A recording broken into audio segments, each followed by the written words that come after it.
আমি পেরেশান হয়ে গেলাম, কই আমার বিবি? পাহারা দেওয়ার জন্য তো কাউরে রাখি নাই। আমার বিবি ছিল একা, পেটে বাচ্চা। আমার বিবি কোথায় গেল? পুরা বাড়ির মধ্যে একটা ঘর আছে, আমার চাচাতো ভাইয়ের ঘর। আমি দৌড়াইয়া গেলাম, এরে ভাই আমার ঘর তালা লাগানো কেন? আমার ভাই জবাব দেয় না, চোখের পানিগুলো রুমাল দিয়ে মুছে আর কাঁদে। এরে ভাই জবাব দে, কেন কাঁদো? আমার ভাই ডাক দিয়ে কই, রে ভাই তুমি যুদ্ধের ময়দানে যাওয়ার পর আমার ভাবি দুনিয়ার থেকে হঠাৎ ইন্তেকাল হয়ে গেল। আমরা দেরি না করিয়া দাফন কাফনের ব্যবস্থা করে ফেললাম, কবরের মধ্যে দাফন করে দিলাম বাড়ির পেছনে। ওই দিন থেকে ঘরের মধ্যে তালা লাগায় দিলাম। আল্লাহর বান্দা চোখের পানি ছেড়ে বলে, খলিফাতুল মুসলিমিন আমি আর দাঁড়াইয়া থাকতে পারি না, কলিজায় বড় দুঃখ।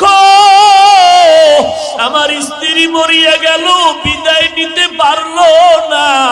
আমি যুদ্ধের ময়দানে গেলাম আর আইসা স্ত্রীকে দেখলাম না, না জীবনের মোনাজাতের শখের বাচ্চাটাও পাইলাম না।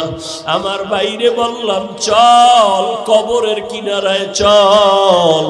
আমি দুনিয়ায় কিছু দিতে পারি না, আমার স্ত্রীর জন্য আমি কলিজা দিয়ে একটু কবরের কিনারায় গিয়া জিয়ারত করে দোয়া করি, চল।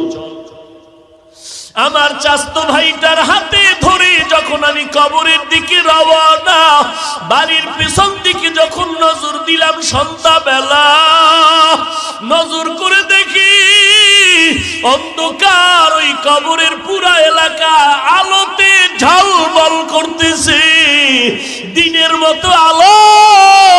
আমি কবরের কিনারায় গিয়ে দেখি, আমার ভাইকে বললাম, এত আলো কেন দেখা যায়, বাতি লাগাইছো?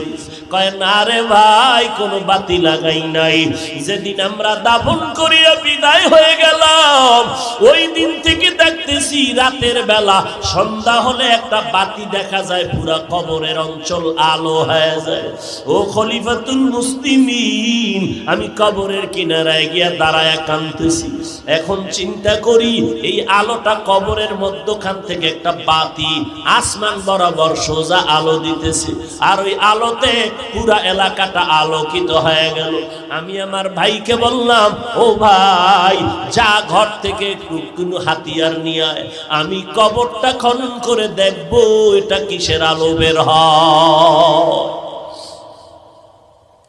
খলিফাতুল মুসলিমিন